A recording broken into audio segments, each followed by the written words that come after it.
Hey, welcome back to the A.C.E Football Academy. I am Coach Dunham, joined alongside Coach Hamilton as always. Today we are discussing an interesting topic. We discussed this previously. Everybody's aware of this. It's rivalries. We're going to discuss a few international rivalries that probably everybody's aware of.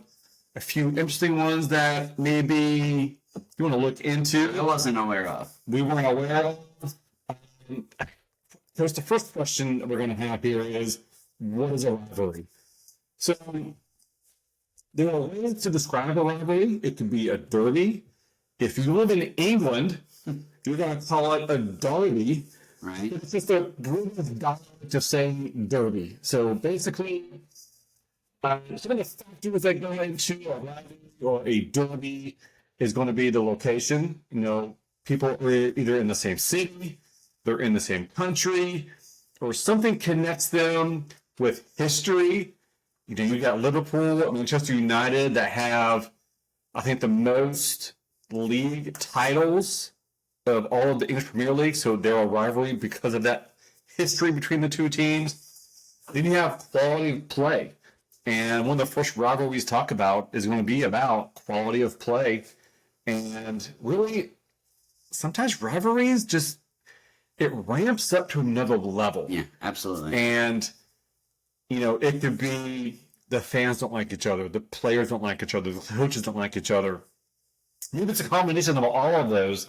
You just got a combination for just a mess of a game going on, Coach. So, Coach, what's your view of derbies, rivalries? We're going to get into our first rivalry here in a minute, which is probably the most famous rivalry around the world. But what is your viewpoint of the derby? I think what makes rivalries the most fun is that, 8 times out of 10, 7 times out of 10, they're always solid matchups. Like, it doesn't matter who's good, who's bad, who's playing well, who's not playing well.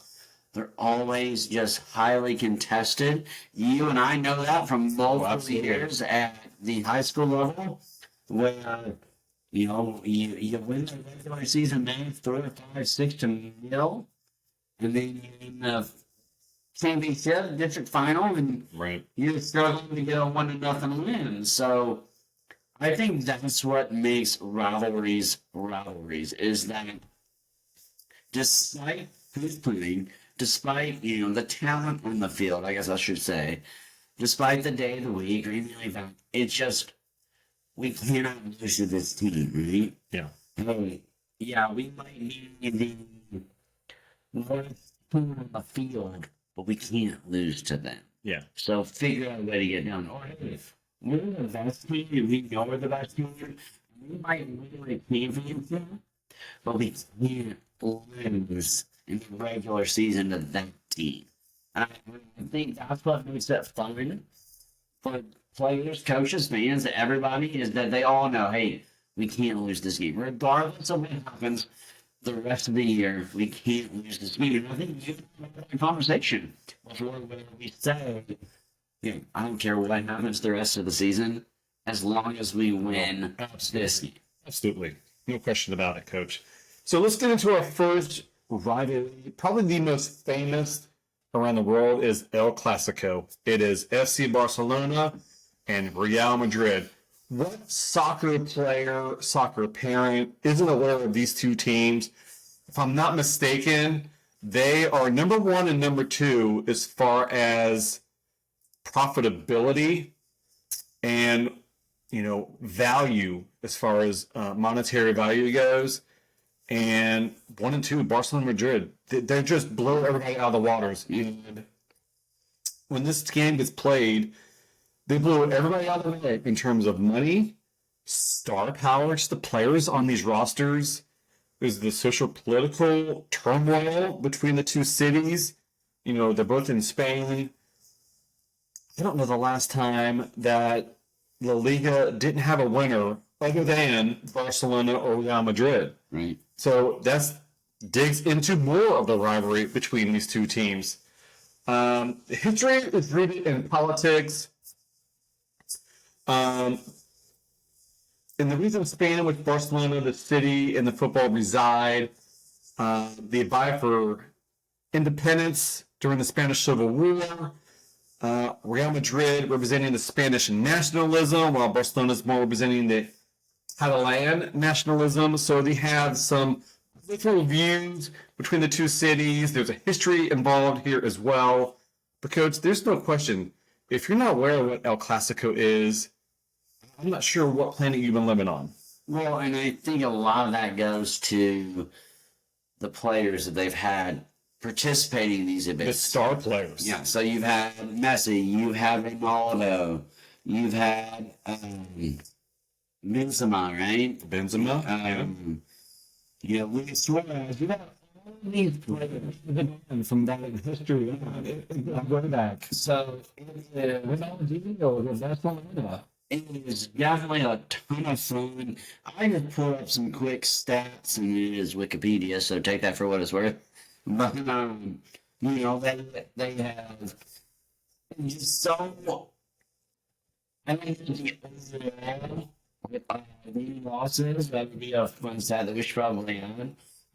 But the how even it is statistically wise is wild. You know, they had you know, both teams have won by 6 goals at one point. Both teams have won by 5 goals at one point. You know, both teams have scored 7 goals in a match, and you know, so how even they are on the field is pretty incredible for what the length of this rivalry is. Right. All right, coach, let's move on to our next rivalry. This one's very interesting. I find this to be the most interesting one of all our entire group. This is more of the social divide between the supporters of these clubs. We're going to be looking in Italy. This is called the Derby della Madonna, which is the derby in Milan. It is Inter Milan or Internazionale Milan and A.C.E Milan. Way back in the day, the two teams were one team. It was the same team. And back then, I don't think it was called A.C. Milan, but they became A.C. Milan. But they were both the same team. It was one team. And at one point, there were supporters that said, hey, we're only going to bring in Italian players to play on the roster. But then there were other supporters that said, no. We need to bring in international players to make our roster stronger. And so the one side that said we're only doing Italian said, we're not budging from this, and there's no way you're going to make us move off of that. And so the other supporters, they left and created their own club in Milan, Italy. So, and of course, they wanted to bring in international players, hence the name Internazionale Milan, or AKA Inter Milan.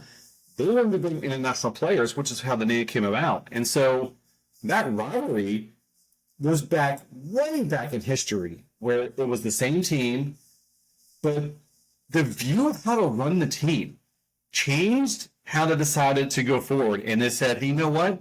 You guys do your thing. We're going to split apart. We're going to play our own club in the same city, and we're going to do things a little bit differently. And I find that fascinating if that club got started that way.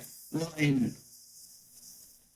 to what we talked about on Barcelona and Real Madrid, the El Clasico side of things, this rivalry isn't as lopsided is not the right word I'm looking for, but that's the word I'll use. But these games always seem to be close.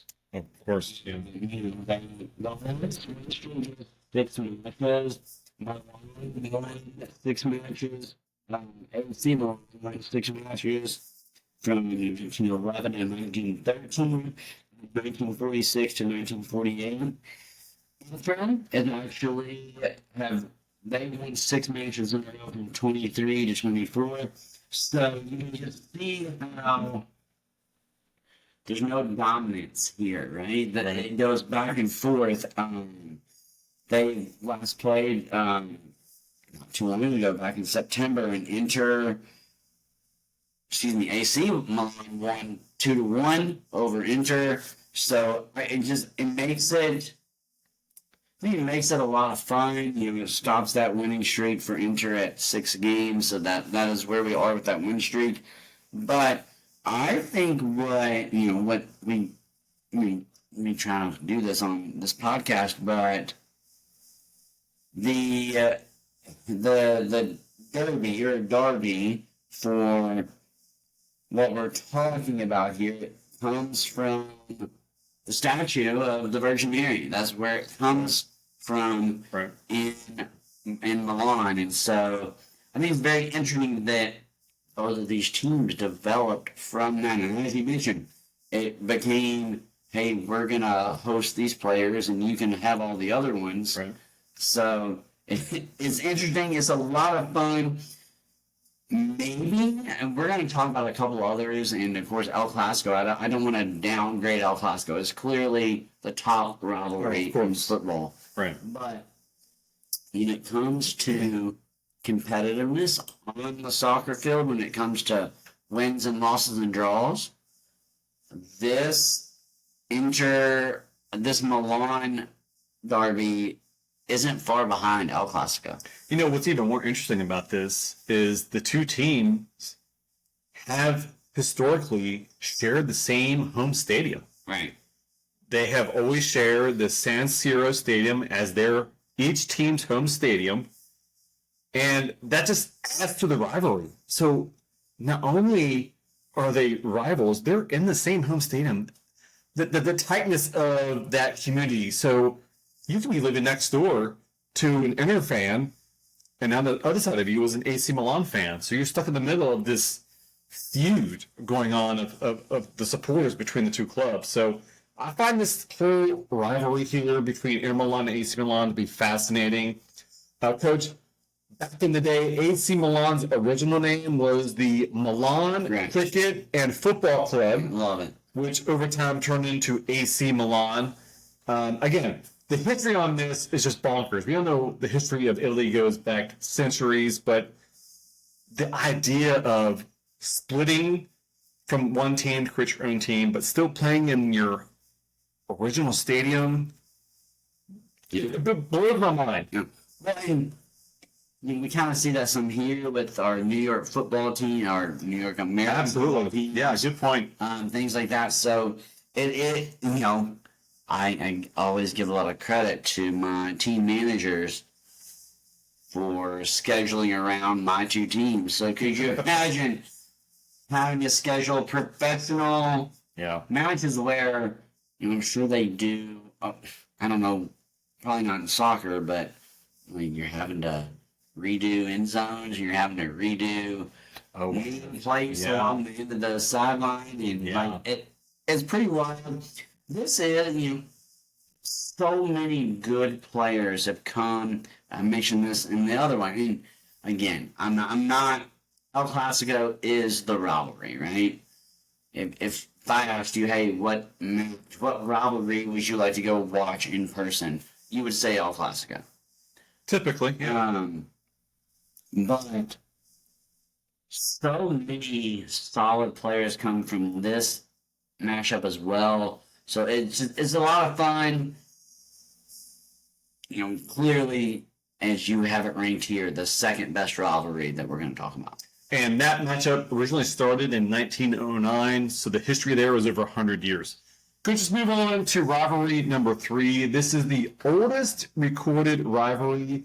And to be honest, this is kind of disputed, but as far as records go, the rivalry between England versus Scotland is the oldest known rivalry that we have on record, dating back to the first international match between the two teams, November 12th, 1872. Wow. Played at Hamilton Crescent in Glasgow, Scotland. Who hasn't heard of England and Scotland? This is the home of soccer. Right. And of course the rivalry is going to be intense there. The love of soccer between these two countries is deep in their roots of their history. They're close neighbors. They share a border. We know Scotland feels mistreated by England over the history between the two countries. You know, And they drew in that first match, by the way. exactly. No. Which is wild. England's population is over 10 times that of Scotland. The head-to-head record, we have England has won 48 matches, while Scotland has won only 26 matches. But this is interesting. The oldest rivalry dating back to 1872. I find that fascinating. It just tells us how long ago soccer has been rooted into our culture, our world. But, Coach, I find that interesting that England, Scotland, oldest in rivalry in records. I think what's fun about this, the BBC Online has quoted this rivalry as represented all that is good and all that is bad about football since the fixture began. So I think that sums it up. You know, they both. Of course, you and I have talked about England, like on the World Cup stage and things like that, and how disappointing they've been. Mm-hmm. But you know, in 2023, they played 116 matches, and I think you just mentioned this. 49 wins for England, 41 wins for Scotland, 26 draws. So Okay. pretty evenly matched, you know, rivalry. I mean, that's what you want. You want those moments where sure who's going to win. We don't know. You know, even when the good team's good and the bad team's bad, you still don't like playing. And again, I don't want to get off topic too much because I know we're talking about specific matches. But you and I have been a part of those rivalries where, you know, I'm the better club, but I still don't want someone else to beat me, so I don't have to play them in a game that matters. Oh, that's interesting. Right. You know, like, I know I'm better than Don's team. No doubt. But I don't want to play Don's team in the final because of what it would mean for both of our clubs. Right. And I feel like really all of this we talked about here, but this one in particular, where England has probably been the better club for a lot of years, but then you know, over the 113, did I do that math right? Like, Good man. 113 matches, they are 49 wins, 31 wins, and 26 draws. Like, you just win the matchups that feels like a great rivalry where it doesn't matter where you are on the table or where you are in the FIFA ratings or whatever it is, it's going to be a fantastic soccer game. Absolutely, Coach. Let's move on to our next rivalry. This one I find to be very interesting as well. It is noted as the Old Firm Derby. It is Celtic FC versus Rangers FC. Both teams in Scotland, both based out of Glasgow, Scotland. This derby is one of the oldest, most heavily charged derbies in the world. Their first match in 1888. Geographically out of the same city, but socially divided. You've got the Celtic faith noted as the Catholics versus the Rangers noted as the Protestants. So you've got religion involved here in Scotland. Which, why I brought this up here is the tensions between these two teams have just gone berserk at certain times. So tensions flare in a lot of games, whether it be NFL, NBA. You know, you see tensions flare on the court or on the field, but sometimes it goes up into the stands. But here between Celtic and Rangers, the infamous Ibrox disaster in 1971, where there was a stampede, people were crushed, which saw 66 people killed at the Old Firm clash. Then, another incident in 1999, players fighting during the Scottish Cup final. And so, when people are killed in the stands, Right? you're going to raise some eyebrows. And even though we're just noting the 1971 and 1999, there's been way more incidents. We see flares going off in stands. We've heard about fights during games. plenty of fights after games. Right. So this is one of those matches where the fans just don't like each other. And it plays over pretty much every game. Which is, we are identifying on tonight's episode, we are identifying specific rivalries in the game, which I love. But we could do a whole other episode, which we will, Yeah. about what makes a rivalry a rivalry. And one of the biggest answers to that is the fans. Oh, for sure. For sure. And you and I both know what it's like. I coach 2 club teams, and so they play. But after the matches, they hug each other and they high five during the matches, and so it just sometimes it's not the players that create the rivalry; it's the fans. Oh, 100%. And what I like about this rivalry, Coach, is just how even they've both been in their history, not necessarily against each other, but they won. The Rangers have won 55 Scottish League championships. Wow. Celtic has won 54. No way. They won 76 Scottish Cups, with the Celtic winning 42, the Rangers winning 34.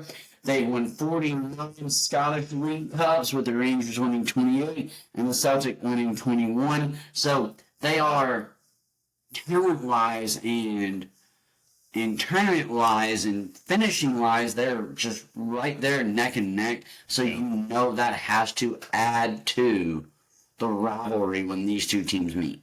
No question about it. And they're in the same city.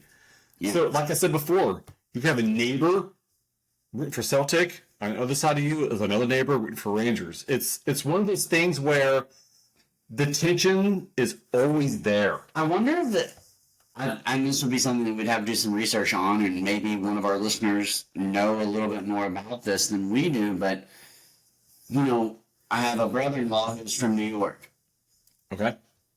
And there is like a cutoff line, almost like an undrawn written line, that divides whether you're a Mets fan or a Yankees fan. Oh, interesting. It's like an undrawn line, unwritten rule where, hey, if you live here, you're a Jets fan, and if you live here, you're a Giants fan. So I wonder if that's what this is like here. Total sense. There's a line that's like, Right. hey, you live in the why don't you let you go to the past? But you're a Celtic fan, So there's just random, or if it is just random. When like we are here in Kentucky with Kentucky and Louisville, where there's no line, you just cheer for. But there is a quote unquote movie line that determines which soccer club you're cheering for. So if you're from England or Scotland, you've got the insight on these imaginary lines. We love to hear the reality of what goes on in these cities. We might have an insight. I'm going to send a message right now. So, like, Let's go to our next one here. Coach, this is the best rivalry name I've ever heard in my life. I can't wait to bring this up. It is the two teams here is Olympiacos FC versus Panathinaikos FC, both in Greece. It is the derby of the eternal enemies. Give me some of this every single day. I love this name. Eternal enemies. It tells me right away they don't like each other. The players, the clubs, the fans, anything about them, they don't like each other. Both these teams are based out of Athens, Greece. Panathinaikos is based in the capital of Athens, representing the upper class and ancient Athenian society. Olympiacos plays from Piraeus, a port city within Athens, known as the working class. Again, there is some intentional violence going on between these rivalries here, which isn't unusual when you got inner city rivalries going on. You're going to see it with the El Clasico. You're going to see it with the Milan Derby. You're going to see it with the Old Firm Derby. This is no different here. One name that we want to put out there, or a term, is the name hooligans. So it's hit me.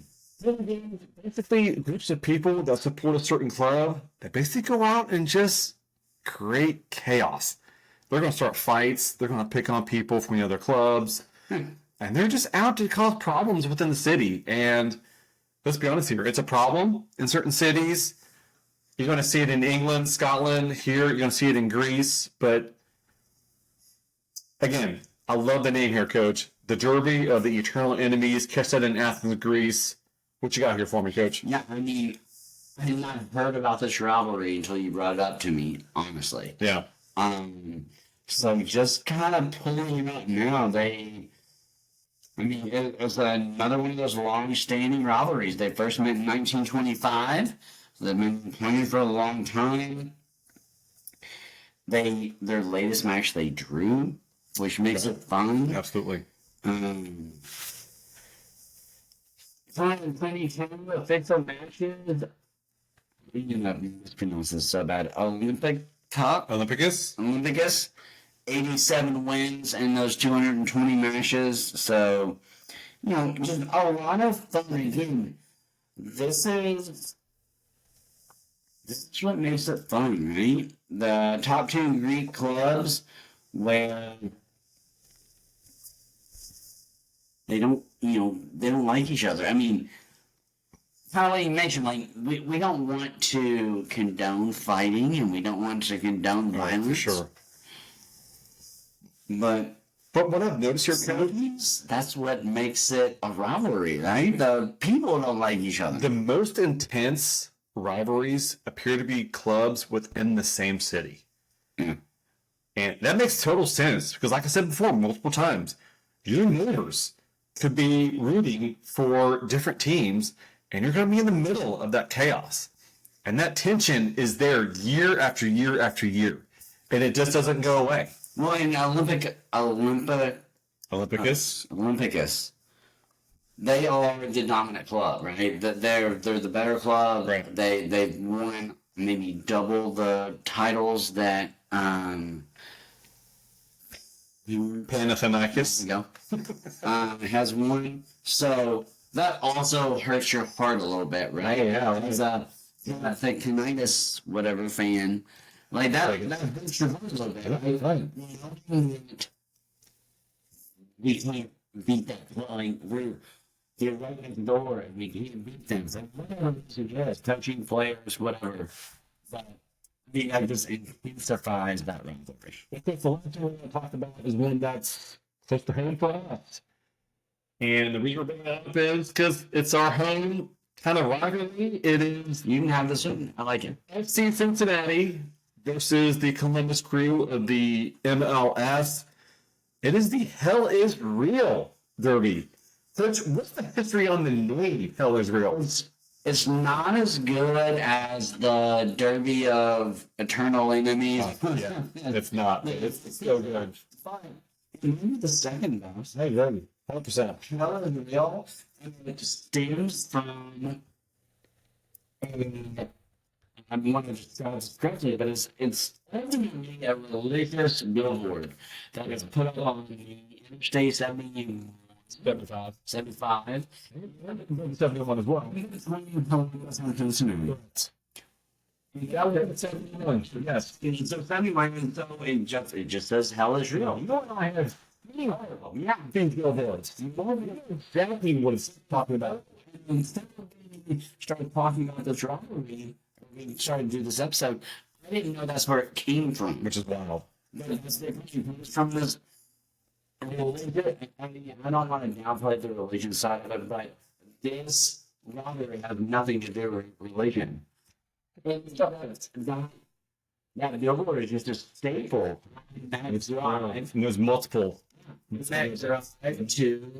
Columbus and Cincinnati, Columbus, and so we get the hell is real, which is. And for anybody that's not aware, it's about a 2-hour distance between Cincinnati and Columbus. So There's there's a 3 times, 4 times. somewhere around there. Yeah. There's that rivalry that has been a lot of fun. And these are two quality clubs. It's been a couple of years.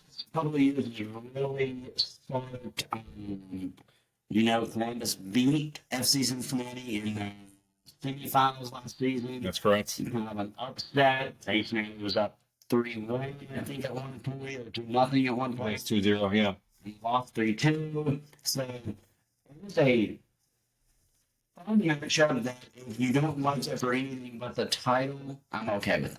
I agree with you 1,000%, Coach. Again, rivalries is what makes sports so much fun. You know which team you've got to beat. It's the Michigans versus the Ohio States. It's the Yankees versus the Braves, or whatever sport you have. What's that? Yankees, Red Sox. Thank you for correcting me. Yankees Red Sox. But it's the history, and there's no question about it, Coach. It's the fans that make the rivalries over time bigger and bigger. Because again, I don't want to go too much longer here, but I love what you just said. It's the fans that make the rivalry, because as we know, and as our listeners know, being a fan of your favorite team, players come and go. Oh, yeah. They get traded. They leave on free agency. They get better offers. The players come and go. But as a fan, you are there for forever, and you know the squad you want to be. This is the ACE Football Academy. I am Coach Dunham. This is Coach Hamilton. Give us your best rivalry. Send us a message on Facebook. We'd love to see what you pay attention to on the rivalry side. ACE Football Academy. Go kick some ace.